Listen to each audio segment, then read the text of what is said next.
Birds, people, and the dogs that bring them together. This is Lucky episode number 13. My name is Bill, and you're tied to the Woe Post. I'd like to say we've been getting after the training over the last week, but I've been a little bit distracted with this thing called turkey hunting. Last week I mentioned that my son would be hunting turkeys for his first time on the youth opener, and he harvested the perfect, Big Jake, Small Tom, somewhere in the middle, but it was the perfect first turkey. And they made him work for it too. And we had scouted that field together. We saw where the birds were coming out and how they were feeding across the field. We thought we had a pretty good setup. On the morning of the youth opener, we went out, set up right where we wanted to be. Those birds came out right where we thought they should, and they started feeding away from us, and we watched them just get smaller and smaller as they got further and further away down the field. My son was pretty disappointed, but we just waited for the birds to get out of sight, and I said, all right, we're going to make a move. So we moved further down, tried to intercept the birds. They came back out into the field and started feeding away from us again, and I was a little bit worried that he was going to be pretty let down. I would have been probably if I was an 11-year-old. Just as we were starting to get really concerned about it, the shadows receded and our decoys ended up in the sun. And that was all we needed to see. A big Tom and 4 smaller Toms or Big Jakes came running over. I told my son, Connor, go ahead and take the safety off. And that big Tom came right up to the decoys. And I said, all right, go ahead and shoot that bird, buddy. And Connor didn't do much. And I said, hey, buddy, go ahead and shoot that bird. Connor, shoot the bird. Right below the head. Connor, you got to do it. And the big Tom turned and ran away. Probably heard me talking at that point. Then the 4 smaller turkeys came up to the decoys. And I said, all right, Connor, any one of those turkeys is a good bird.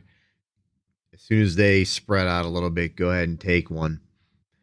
And Connor kind of shifted back and forth behind the shotgun. The bird spread out. I said, all right, Connor, go ahead and pick one and take it. Connor, pick whichever one you want. Go ahead and take it. All right, buddy, we got to shoot one. Connor, pull the trigger. Connor, they're going to get away unless you shoot. And then boom. And Connor dropped the farthest left turkey right in his tracks.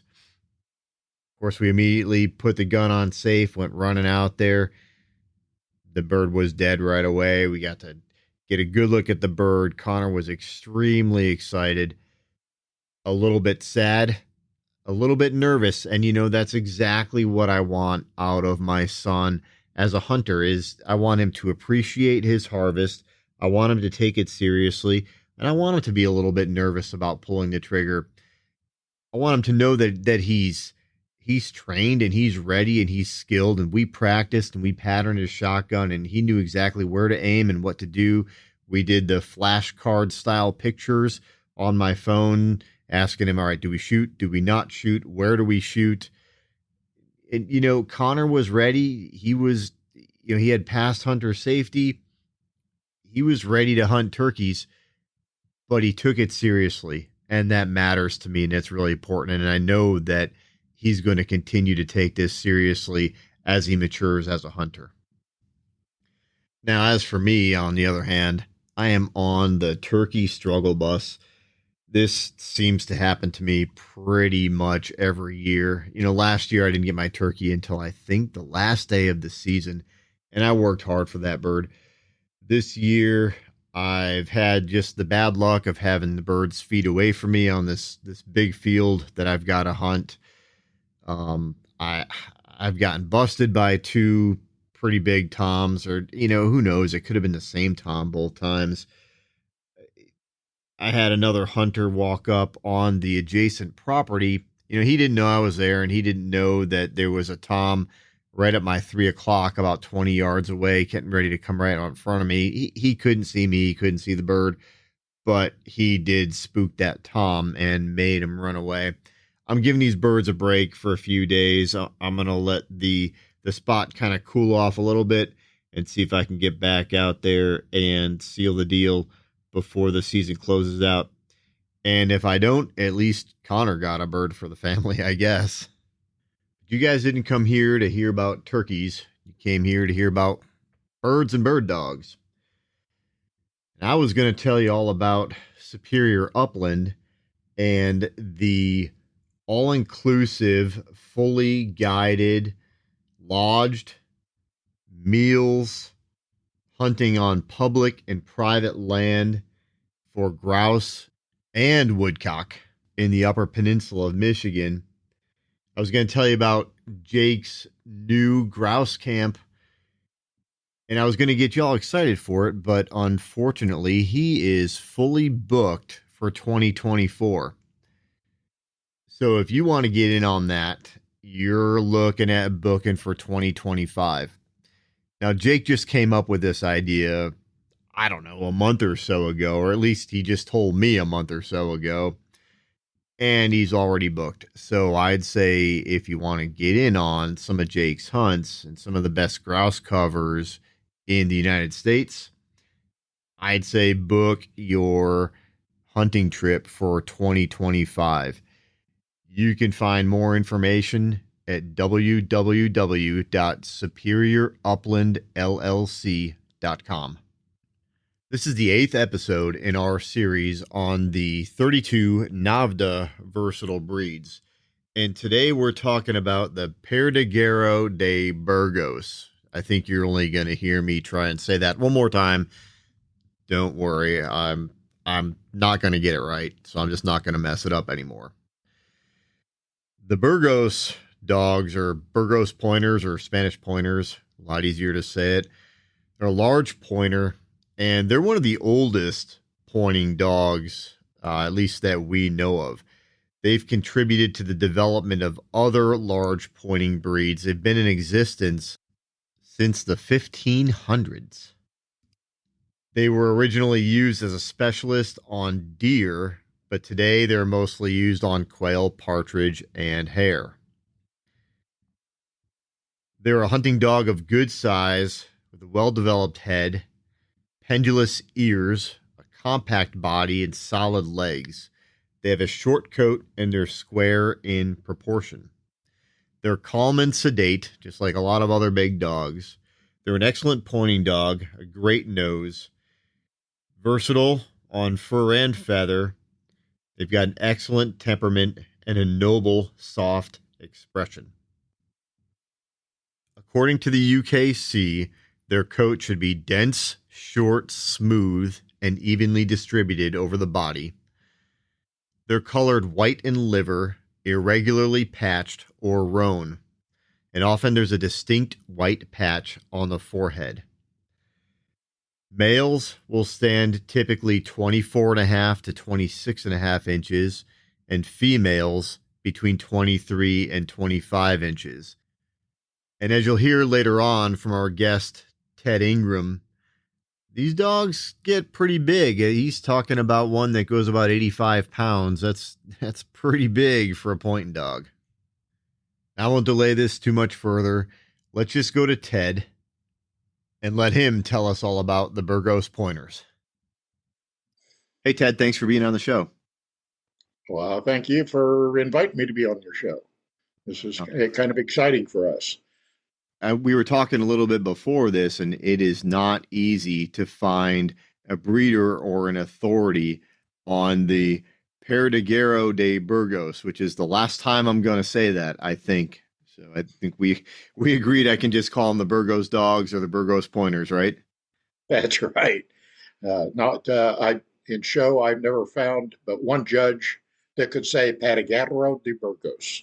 Other would say, I can't roll my R's. Was that one judge Spanish? He was Portuguese. Well, there you go. Can you go ahead and introduce yourself?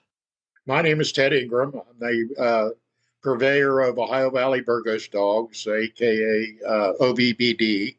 Um, I live in southeastern Ohio in the Athens area, and I love my dogs. How long have you had dogs?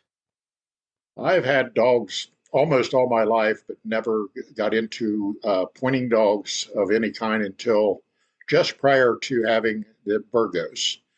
I had a litter of German Shorthair puppies and got on Facebook and saw Carlos Romo of California advertising a second litter of the Perdiguero de Burgos. And I saw the mother and father and said, "Oh my God, I've got to have one of those."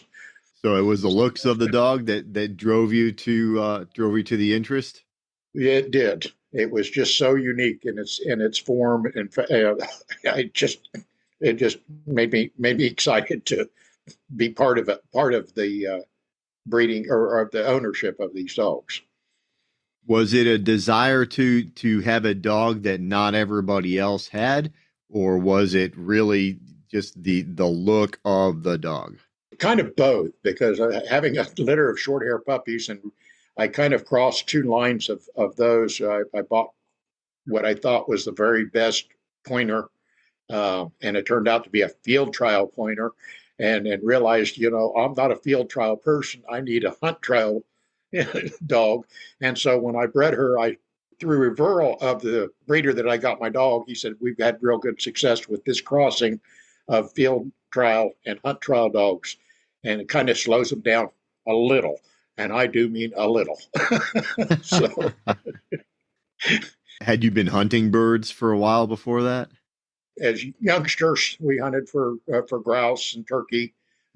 We had quail on our farm, but we never used any dogs to do it. It was just all done by hand and walking and doing it.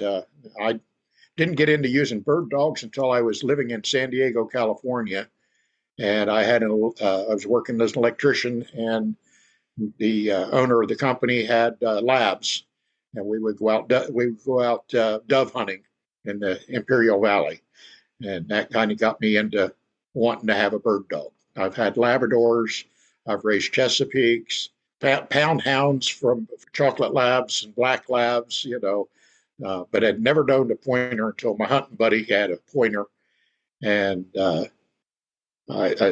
he said, you maybe want to get one of these, and that's got me into the pointing breeds. So quick, brief foray with the short hairs, and then on to the Burgos dogs. Right into the Burgos dog, and I jumped in with my boots on all the way up to my neck. And when was this? This was say Maxine was born, that'd be 90 or 2016. Yeah. Okay, so about 8 years. Fairly recently. Yeah. Sure. Yep. Wait. But there was no dogs here to Maxine come out of the second litter of American-born Burgos. So I mean, that's just how new that the breed it was to America. So tell me about that then, about the search for the right Burgos puppy for you. I looked at his webpage when the pups were born. I saw the biggest, monstrous, most absolute huge pup in his litter. And I said, "That's the one I want." And that's the one I got. She's 85 pound, probably closer to 90 now, great with a head bigger than mine. So that's a whole lot of point dog right there. That's a whole lot of point dog. So what's she like though out in the field though? She is very tenacious in the field. She loves to hunt. Very obedient. She knows her business. I made the mistake of saying one time that these dogs were natural pointers, and somebody said, "Oh, no, you have to train them." It's like, well, I'm not this dog. She's training me. I'm not training her. So I think if you have to train a dog to point, then it's not a pointing dog. It's not a pointing dog, right? Yeah. Call me crazy, but so it was probably a lab person that was telling you have to train him to point. That's very possible. I just lost all my lab listeners. Can you tell me a little bit about the history of the Burgos pointers? In studying what I found at the Burgos Pointers, the first use of their name started in 1814 when the Germans discovered the group of dogs in the period during the war. They were Haitians under an English admiral or an English officer, and they sent train loads of the Perdiguero de Burgos back to Germany, and those were used to cross and create the Württembergs, which is the actual predecessor of the German Shorthair Pointers. And in America, like I said, they didn't come here until I think it was Carlos started in 2015, maybe with the first when he brought his first two over. They had made an appearance here in the early 2000s, but they only had the two pair, and the demand was, as we still see it, a little on the low side because people just don't know them. And that's kind of what got me into it, to wanting to breed the dogs and to really showcase the dog. I started taking Maxine to the dog shows, the UKC dog shows, and say, people have to see this breed. They actually have to see this breed to understand what this breed is about. And then I joined NAVHDA and tested her in NAVHDA. And luckily, I had the director or president of NAVHDA was a family friend of my brother from when they were just out of high school. And he lived right close to me here, and he helped me work with her a little bit and get her ready for her natural ability test. And she only got a prize two at 10 months old, due to her wanting to balk at the water. And I was going to advance her before, but she had an injury to one of her rear pads just a week before the test, and I had to pull her out and couldn't complete her in time to advance that title. So any prize on a 10-month-old dog is, I mean, that's a dog that's got a lot of potential. Yes. I mean, it's just a puppy. How do the Burgos dogs mature? And in what way? I mean, okay, so my Munsters, for example, they're known to be very late maturing dogs. They're not going to come into their own. Shooting birds over her at 7 months old. Okay, and she was retrieving birds to hand. I have never trained a dog in my life. Even though I had all these other dogs, I had never trained a dog. I just took her to a preserve and I put birds in front of her, and she just showed me all of her instincts, that were on key. And the only thing that the NAVHDA president helped me with was narrowing down the things that to pass to take her NAVHDA test. So sure. Now I've done that with one of my young pups, or one of my grand pups, I'll call it. I sold a male to a guy who had purchased a female from another breeder in Ohio here. They were both NAVHDA registered dogs, pre-registered dogs that went to this guy, and he bred them, and he didn't do the NAVHDA registration. And this young couple purchased the dog, wanted to take their dog and test it in NAVHDA. And so I kind of the pitchfork out and said, hey, you need to get the paperwork done. And I called NAVHDA, and they sent him all the DNA tests and everything ready to make a good recording of the litter that he had produced, so that the one dog could test NAVHDA out of the 12 pups that were in the litter. So right now he is the top Perdiguero de Burgos top scorer. He aced his test on his first try. So he did quite a good job. So he's at the top of the totem pole right now.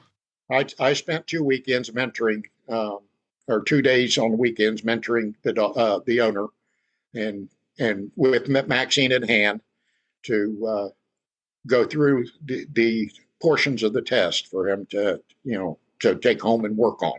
So and it seems to have worked out real good, because he also used the training ability of taking his dog to a preserve and putting a lot of birds out in front of it. That dog has had over 200 birds in just his year and a half that he's been around. Yeah, by way of the natural ability test, I think preserve birds or pen raised birds are really fine for getting a puppy ready for that test. And honestly, any for field work, any puppy, any well-bred puppy should be able to pass the field work portion of that test as long as you've done very, very basic obedience. And if you got recall on the dog and the dog wants to cooperate and hunt with you, should find birds and point on its own, even if those are the first birds it's ever seen, theoretically anyway. Right. And that's what I like. The Burgos is a very biddable dog. It wants to please its owner. It kind of resembles a lab in its personality because it wants to cling to you. It doesn't want to get too far ahead of you. It wants to keep eye contact with you wherever it's at, so that it knows that you're close by. When it finds a bird, you're going to be close by. You know, um, they're a real good team worker. Especially for an older gentleman that can't get out and trot across the field to chase after his German short hair at the other end of the field.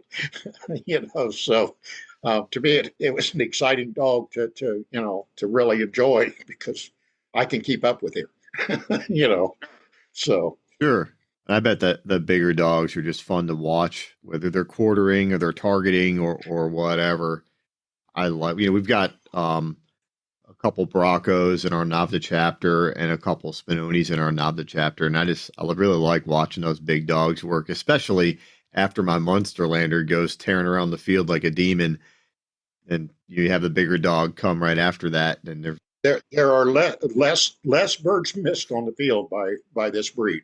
They are very methodical searcher at a trot, and their noses are very good, so they uh, stay away. Some of my pups that I've sold have gone into the grouse woods and have done phenomenal in the grouse woods because they don't get so far ahead of the hunter.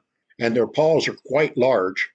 They call it a cat's paw, and they're not designed for fast running. They're designed for slow work and quiet work in their motion. So they don't jump birds too far ahead of them too often.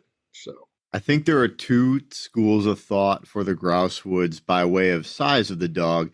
The English setter folks like their smaller dogs because they say they're cover dogs. They can get through the cover easier.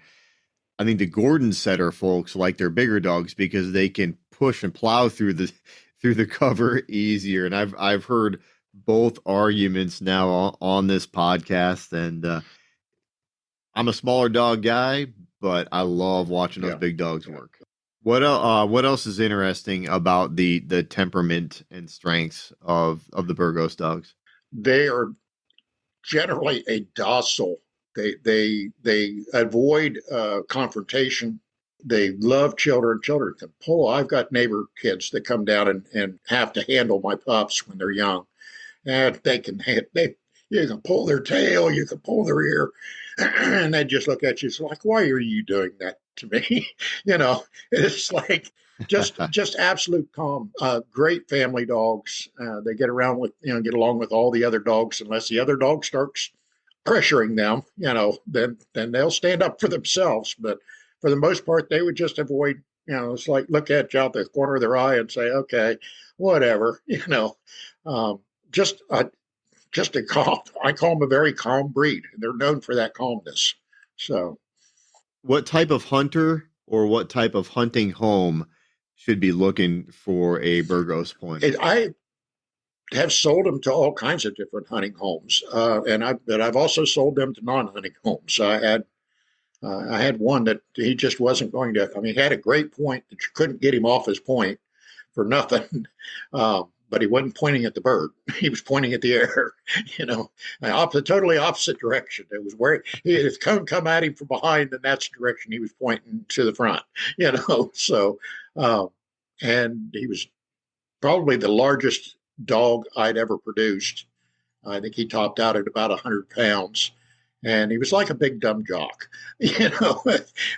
So he was really suited to be a family dog, and of course, Sure. they did call me right away and say, "How do you get him off point?"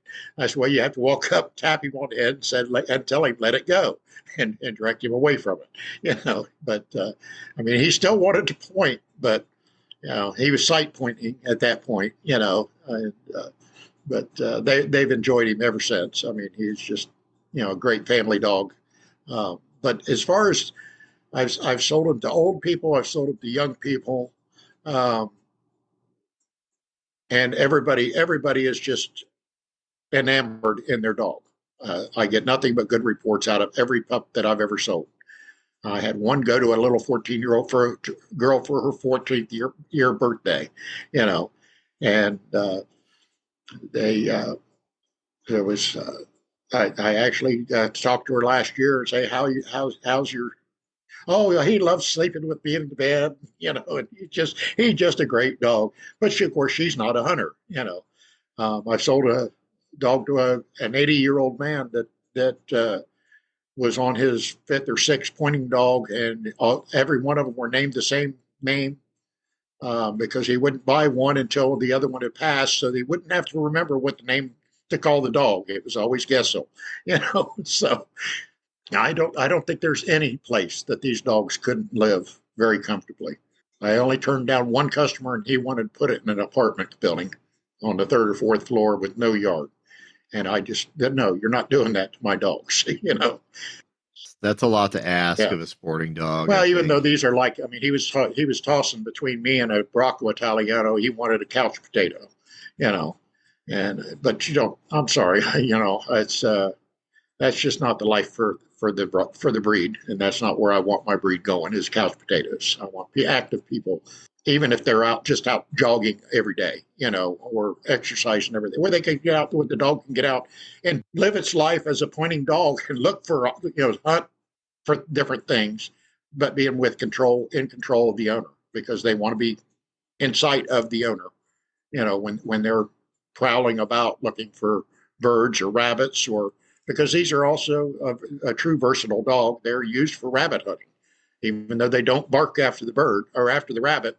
They're quite proficient in Spain as rabbit hunters. So That's really where all of our pointing dogs came from, was actually from rabbit hunters. And researching for this series, what I learned was that the original pointing dogs were used to hunt rabbits.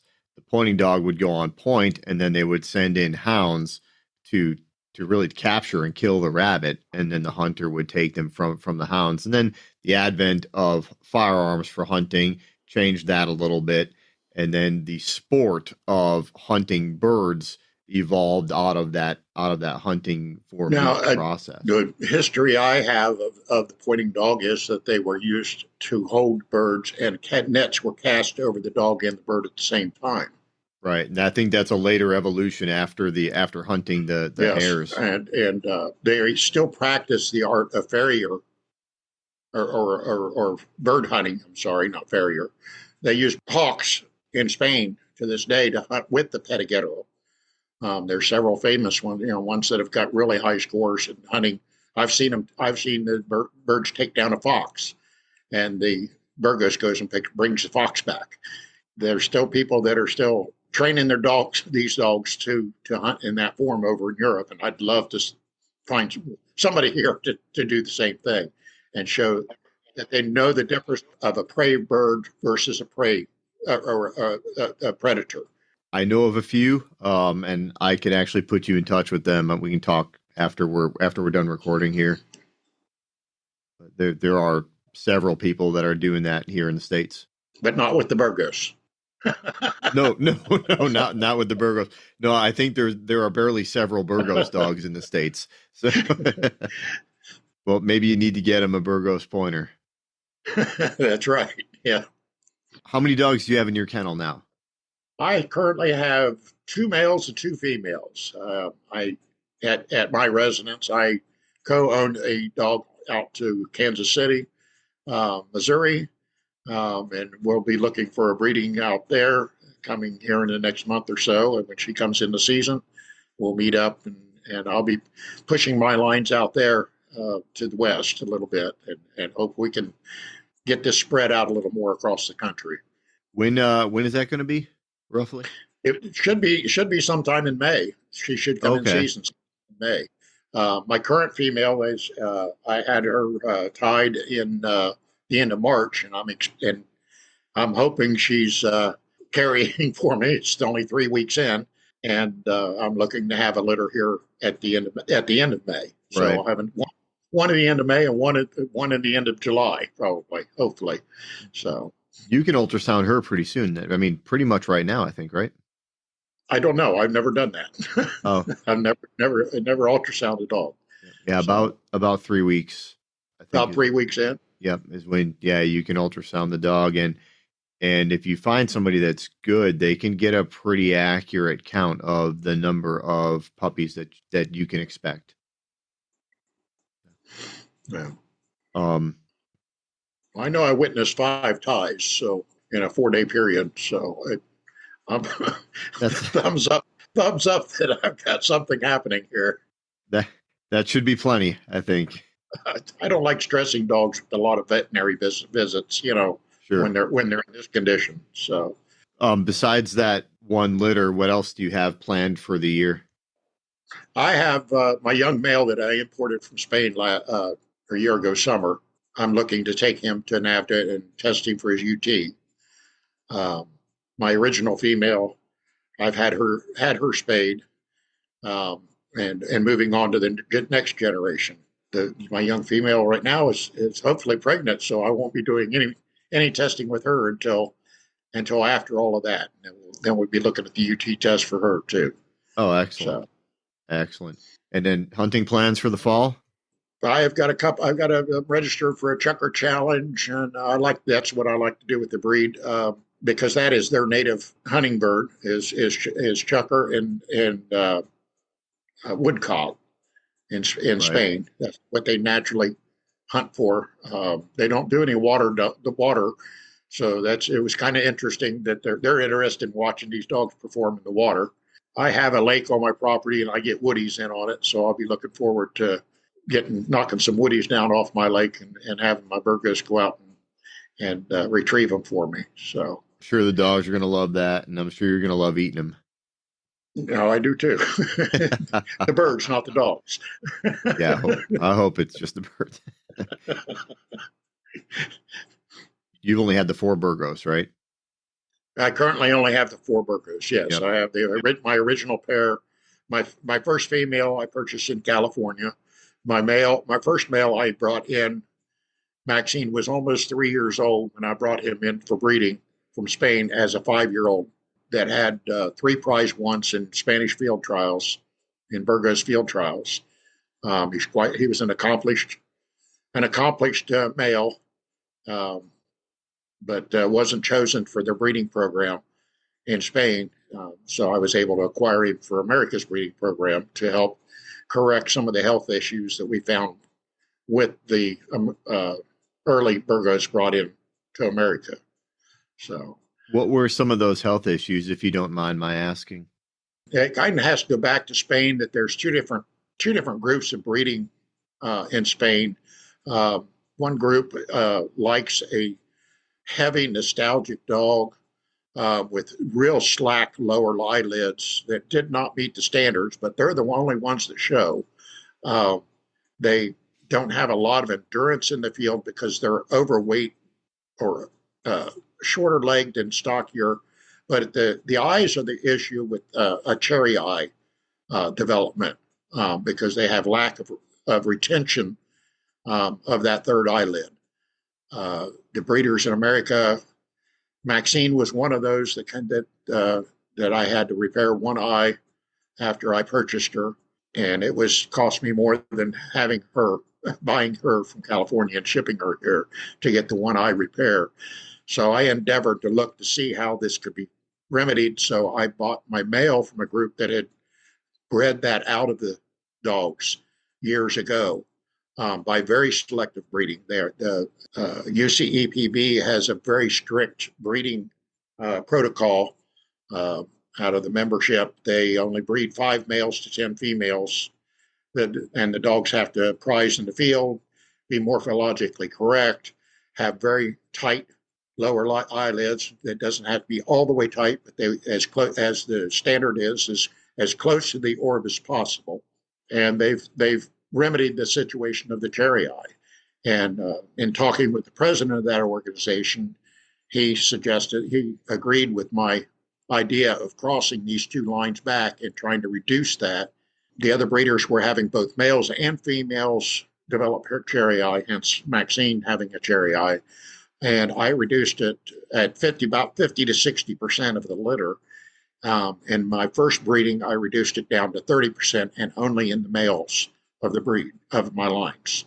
Hence, I've purchased another male from that very same group to take to one of my tightest eyed females, or to the tightest eyed female that I've bred. And now I'm going to be taking it on to the next step and see if I can reduce that to 10% or 0% of cherry eye coming out of my litters. But other than that, we don't see any other health problems.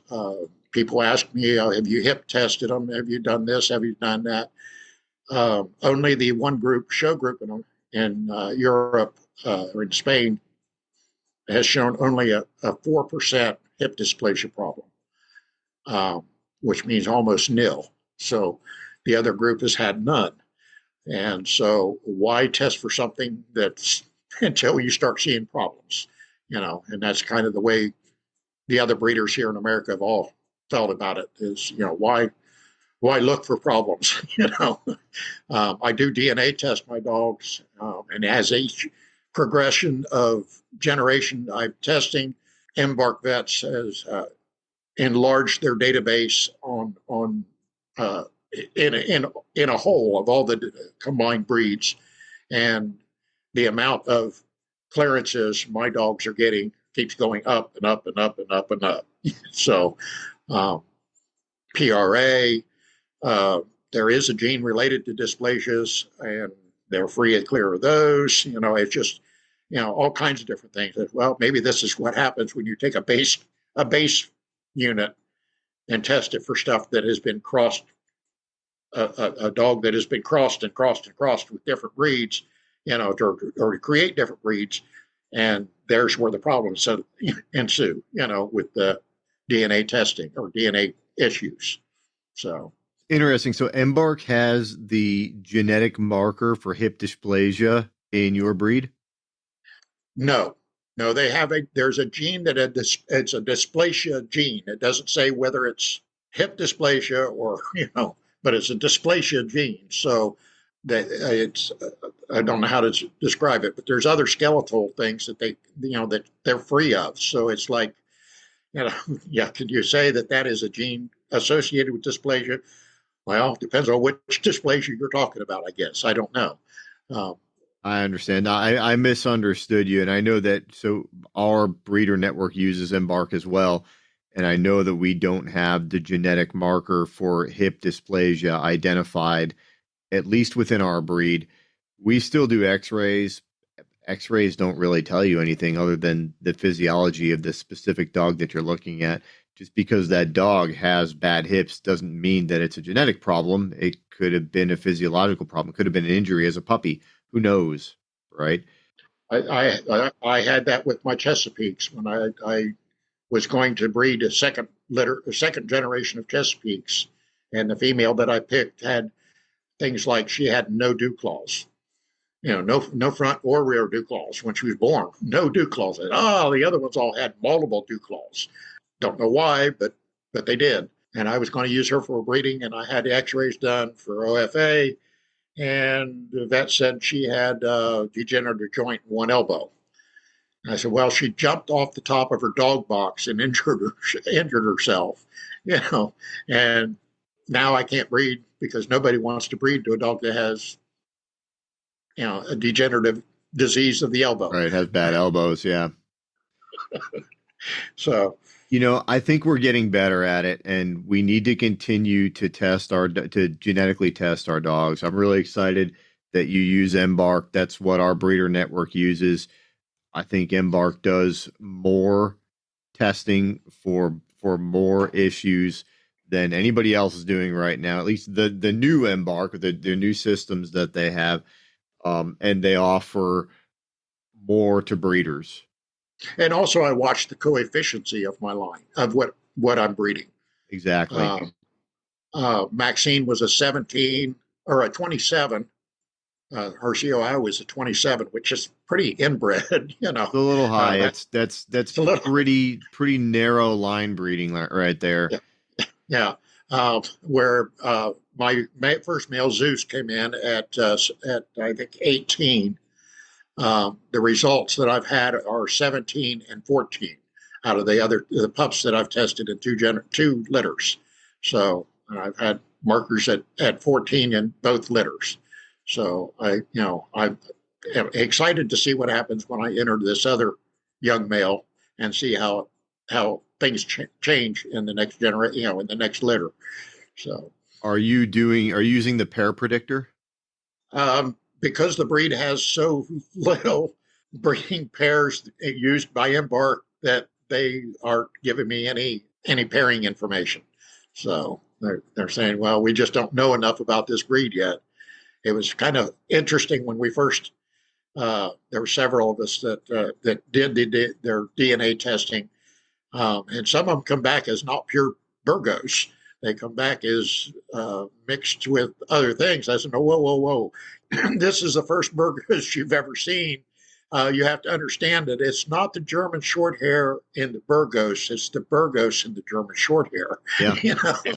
So, this is a parent gene. This is, those other dogs have this gene in them because this is the breed that created those dogs.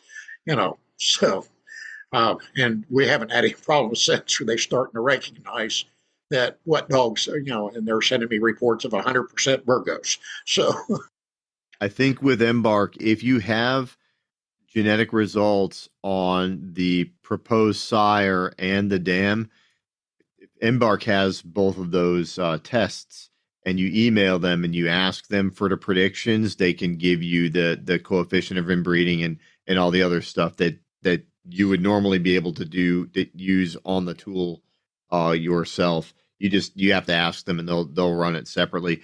But if you have a breeder's account, they'll do that for you.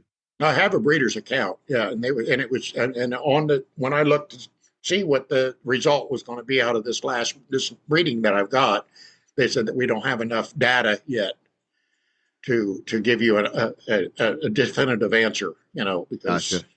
we don't know enough about this breed yet to know how things are going to change. Right. So, Right. but my hopes is with bringing these tie-dyed dogs into the American lines is only going to help.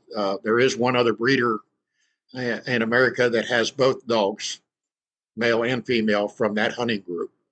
But their young male they just brought in at 4 months old, probably maybe 6 months ago. So it's going to be a little while before they actually breed to their 3-year-old female. So yeah, he's still a baby. Yeah, he's still a baby. Yeah, and if they tried to make an attempt, at this point, it's probably not going to take. He'll have a lot of fun, but it won't take. Right. Besides being one of just a few Burgos dog breeders in the country, what makes you different? I guess I started with my enthusiasm with the breed, and like I said, I showed the dog, trying to show the dog. I'm trying to introduce people to the dog. I take her to different events, just so people could see the breed, and then with the correction, learning about the different groups in Spain and what they stand for, and the group that I got my males from are all about the hunt of the dog. They don't, they want the dog has to be judged correct as far as morphology goes, but their key is to produce the best, longest enduring hunting dogs out there that and that's the way I want to see my lines go. So it's nice that this other couple was brought in. They got a female and then now a male. And so we'll be I'm still using a crossbreeding of the two lines, and they're going with a straight line, from that group. So it's going to be interesting to see which one of us prevails. So. Well, hopefully you guys can cooperate and produce a healthy, genetically sound, solid pointing dog. Yeah. Well, and another thing is NAVHDA. A lot of there's a lack of enthusiasm, except for this young male that I helped mentor, um, of people actually going forward with their NAVHDA registrations and actually testing their dogs. Um, and I'm trying to push that because I'd like to see that Readers Award one day. Four of my pups actually testing, and getting that NA score, on the first on an early run, like my original did at 10 months old. So It's nice to see if we're doing the right thing, and a hunt test is a pretty good metric of that, I think. yeah. The other owners that, like I say, I've got quite a few owners that are hunting their dogs and are very happy with the hunt of their dogs. Um, but they're just not, you're not seeing them. I belong to a pointing breeds club, and we're going to be doing hunt trials with our dogs, to try to get more people to see them in the walking hunt trials. Um, Garrett Kite and his wife, with Cletus, aka Kite's good old boy, is a phenomenal dog. I was so excited to be able to work with him because he is just everything you'd want in a Burgos. Except for we went to a chucker challenge and I beat him by 10 seconds with my young male. So You had youth on your side. yeah, well, they're both the same age. Oh, well, there you go. Yeah, so there's like 2 months difference in their age, and young VT, he showed his stuff in a 7-minute run on a chucker challenge, that had they counted the by not using 2 3 of the shells that I was permitted to use, that I got credit for those, and it made it a 4-minute run. So I beat Garrett and his dog by 13 seconds. So We'll have to make sure he listens to this podcast. Ted, I really appreciate you being on this show. Why don't you go ahead and wrap it up for me? I really would like to see this dog make it in America. I think it's a great hunter for all types of hunting, waterfowl. They have big wide paws, for that are webbed. They swim really good. Unfortunately, Spain doesn't allow waterfowl hunting.